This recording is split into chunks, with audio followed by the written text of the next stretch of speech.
Hello मेरे प्यारे साथियों, आप सभी का स्वागत है अपने चैनल खुरई जेएमएस कोचिंग में। तो यहाँ पर माह अगस्त 2023 का आकलन पेपर चलने जा रहा है। तो चलिए बिना टाइम खराब किए कक्षा 7 विषय गणित, यहाँ पर पूर्णांक 25 अंक का रहेगा। आपका समय आपको 40 मिनट दिया जाएगा। तो बिना टाइम खराब किए वीडियो को स्टार्ट करते हैं। और वस्तुनिष्ठ प्रश्न पहले दिए गए हैं। और अगर आपको बता दें, अगर आपने सभी विषय चाहे गणित की कक्षा 8 के हों या 7 के हों अगर नहीं देखे, तो हमारे चैनल पर बिल्कुल पूरे वीडियो डल चुकी हैं, तो आकर देख सकते हैं। और जो भी अगर वीडियो नहीं डली उसकी भी पीडीएफ आपके लिए उसकी भी आपको कमेंट बॉक्स में बता दीजिए, तो वही भी आपके लिए प्रोवाइड कर दी जाएगी। ठीक है, तो आप ऐसा करेंगे, आप सभी को समझ में आ गया होगा। चलिए क्वेश्चन नंबर 1 देख लेते हैं। 1 की घात 2 का मान होगा। तो आपको पता है 1 पर कितने की भी घात लगी रहे, परंतु आंसर 1 ही आता है। इसके बाद नेक्स्ट क्वेश्चन आपसे पूछा गया है 100 की घात 0 का मान होता है। आप सोचेंगे कि 0 की घात है तो 0 होता है। तो आपको मैं बता दूं, आप ये आज से ही अगर पता था तो अच्छी बात है, अगर नहीं पता था तो आज से ही ध्यान रखना है। 100 क्या कोई भी संख्या हो, अगर उस पर 0 घात चढ़ी है तो उसका आंसर 1 होता है। आई समझ में? तो आप ध्यान रखें, चाहे आपकी 99 पर कोई आपसे पूछे 0 घात है तो आंसर 1 है। किसी पर भी अगर आपका 0 घात लगी हो तो उसका आंसर आप 1 लगाएंगे। तो आशा करेंगे आपको यह समझ में आ गया होगा। तो अगला क्वेश्चन देखेंगे। किसी भी त्रिभुज में 2 भुजाओं का योग तीसरी भुजा से हमेशा अधिक होता है। आप ये जानते होंगे, तो इसका राइट आंसर अधिक हो जाएगा। तो आशा करेंगे आपको यह क्वेश्चन अच्छी तरह से समझ में आ चुका है। तो बिना टाइम खराब किए मैं चाहूँगा कि और आगे आपको बता दिया जाए। तो आगे देखेंगे अति लघुत्तरीय प्रश्न। तो यहाँ पर दिया गया है क्वेश्चन नंबर 4, 3 की घात 2 गुणा 3 की घात 2 का मान होगा। तो आप जानते हैं 3 की घात 2 का मतलब 9 हो जाता है। तो यहाँ पर 9 हो जाएगा और गुणा लगाकर फिर 9 हो जाएगा। तो इन दोनों का गुणा करेंगे तो आंसर कितना आ जाएगा आपका 81। पहले का आंसर आ जाएगा। बिल्कुल क्रम में जैसे प्रकार लिखना है वहीं पर इसी प्रकार आपको आगे बताने वाले हैं। जैसे देखिएगा, आपको बता दें इस प्रकार पूरे क्वेश्चन लिख कर लाए हैं बनाकर। वो तो सिर्फ आपको विशेष जानकारी के लिए यहाँ पर बता रहे हैं, तो आप यहाँ पर समझ लें। तो यहाँ पर देखिएगा घातीय रूप में लिखिए। तो यहाँ पर घातांक आपको पता है 4 के अगर 4 बार लिखे हों तो 4 की घात 4 हो जाता है। तो ये घातांक रूप हो जाता है। इसके बाद व्यंजक में पूछा गया है 70 से 50 1 से 14 का हल होगा। ठीक है, व्यंजक 70 से 50 1/14 का हल होगा। तो इस प्रकार आप इसे भी देख लीजिएगा। चलिए एक एक करके आपको अच्छी तरह से करे हुए ही बता देते हैं। तो क्वेश्चन नंबर 4 आपको बताया था कि पहले आपकी इसकी घात तोड़ेंगे 2 बार हो जाएगा, इसकी घात भी तोड़ेंगे 2 बार हो जाएगा, सबका गुणा करेंगे आंसर 81 आएगा। ठीक है, इस प्रकार भी कर सकते हैं। नेक्स्ट क्वेश्चन आपसे दिया गया था जितनी बार वो संख्या लिखी रहती है उस पर उतनी ही घात चढ़ाई जाती है। तो यहाँ पर 4 के 4 बने हुए हैं तो 4 पर घात 4 हो जाएगी।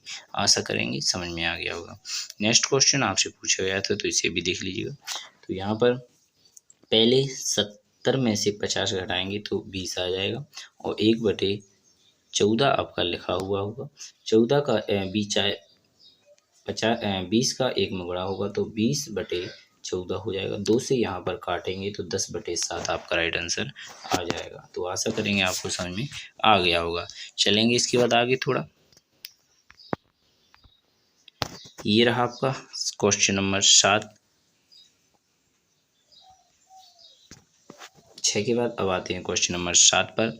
लघु उत्तरीय प्रश्न हल कीजिए। यहाँ पर पूछा गया है 16 और 10 के योग को 3 से गुणा कीजिए। तो पहले 16 और 10 को जोड़ा जाएगा तो कितना हो जाएगा 26, वर्ष 3 से यहाँ पर गुणा कर देंगे आप। तो ये आपका पहला क्वेश्चन आंसर हो जाएगा। तो यहाँ पर आप गुणा कर लीजिएगा। चलिए थोड़ा आगे बता देते हैं इसको। तो ये रहा, यहाँ पर देखिएगा दोनों को जोड़ दिया, इसके बाद इनका गुणा कर दिया। 3 से गुणा करने पर आपका 78 इज द राइट आंसर आ गया। जैसे 3 18 की 8 हो जाएगी, हासिल आ जाइए। 3 दूनी 6 और 1 जोड़ देंगे 7। तो इस प्रकार आपका यहाँ पर आ गया होगा। ठीक है, तो आशा करेंगे आपको समझ में आ गया होगा। चलिए क्वेश्चन नंबर 8 देख लेते हैं। तो यहाँ पर पूछा गया है क्वेश्चन नंबर 8 में 2 की घात x बराबर 8 हो तो x का मान ज्ञात कीजिए। तो यहाँ पर 8 का मतलब होता है 2 की घात 3। तो x की घात कितनी हो चुकी है, क्योंकि आधार समान है, बराबर है, तो x की घात आंसर 3। तो आंसर कितना आ जाएगा आपका 3। तो चलिए थोड़ा इसे देख लेते हैं। तो यहाँ पर आपको दिख रहा होगा किस प्रकार किया गया है। तो x बराबर तो 2 की घात 8, तो यहाँ पर x बराबर 3, इस प्रकार आप देख लीजिएगा। तो इस प्रकार लिख लीजिएगा। चलिए थोड़ा और बता देते हैं आगे। तो यहाँ पर लिखा है निम्न को हल कीजिए। तो यहाँ पर आपको दिया गया है निम्न को हल। तो यहाँ पर 4x + 3 माइनस पुष्ट और 2x + 3 यहाँ पर दिया गया है। तो इनको सरल करना है। तो आपको क्या करना होगा, कुछ भी नहीं करना है, सिर्फ जोड़ बीच में घटाना लगा है तो यानी घटाना है। तो यहाँ पर क्या करेंगे, 4x + 3 माइनस 2x माइनस 3 हो जाएगा, क्योंकि अगर बार माइनस लगता है दोनों चिन्ह बदल जाते हैं। तो यहाँ पर माइनस प्लस के दोनों 3 3 है तो घट जाएंगे, और 4x में से 2x चले जाएंगे, तो आंसर आ जाएगा आपका 2x। इस प्रकार आपका पहले का आंसर हो जाता है। दूसरा देख लीजिएगा। दूसरा किस प्रकार करेंगे, तो यहाँ पर 2 का पहले गुणा हो जाएगा पूरी संख्या में, 2 पंचे 10x हो जाएगा, और प्लस 3 में भी गुणा होगा, 2 3 6 हो जाएगा, बीच में माइनस है तो माइनस रहेगा, 4x हो जाएगा। और हमने बताया था अगर आगे माइनस हो तो दोनों जगह माइनस लग जाता है, माइनस के 2 भी हो जाएंगे। तो यहाँ पर 6 में से 4 2 घटा दिया जाएगा, तो प्लस के 4 बचेंगे, क्योंकि बड़ी संख्या प्लस की है। इसके बाद 10x में से भी आपके 4x चले जाएंगे, तो यहाँ पर 6x बचते हैं किसके, प्लस के। तो यह भी इसका आंसर हो गया होगा। चलिए देख लेते हैं अच्छी तरह से सरल तरीके में। तो यहाँ पर लिखा हुआ होगा उसे देख लीजिएगा। इससे पहले 10वां क्वेश्चन भी देख लीजिए, क्योंकि भागना ना पड़े। त्रिभुज कितने प्रकार के होते हैं, सचित्र वर्णन बताइए, यानी चित्र सहित वर्णन बताइए। तो यहाँ पर क्वेश्चन नंबर पहले आप 9वें के दोनों को हल कर लीजिएगा। इस प्रकार ही मैंने आपको बताया था, यही करके -3 से 3 घटाए थे, इन दोनों को घटाया तो ये आ गया। इसी प्रकार मैंने इसे भी देखो गुणा किया था, माइनस चिन्ह आया था, 6x + 4 भी अपना आ गया था। तो इस प्रकार आप यहाँ से देख भी सकते हो, मैंने वहाँ पर आपको अच्छी तरह से समझा भी दिया था। चलिए थोड़ा आगे देख लेते हैं। तो यहाँ पर आपको त्रिभुज कितने प्रकार के होते हैं उनके बारे में सचित्र वर्णन करना था। तो पहला क्वेश्चन यहाँ पर दिया गया है, न्यून कोण, ऐसे कोण जो 0 से बड़ा परंतु 90 से छोटा होता है उसे न्यून कोण कहते हैं। इसके बाद समकोण, 90 डिग्री का कोण समकोण कहलाता है, 90 ही हो, उससे न ज़्यादा न कम, उसे ही समकोण कहते हैं। चलिए थोड़ा और भी है उनको भी देख लेते हैं। इसके बाद आता है अधिक कोण, ऐसा कोण जो 90 से बड़ा परंतु 180 से छोटा हो उसे अधिक कोण कहते हैं। तो इस प्रकार आपने अधिक कोण भी देख लिया। इसके बाद आता है समबाहु त्रिभुज, इस त्रिभुज की तीनों भुजाएं बराबर हों उसे समबाहु त्रिभुज कहते हैं। इसका प्रत्येक कोण 60 डिग्री का होता है।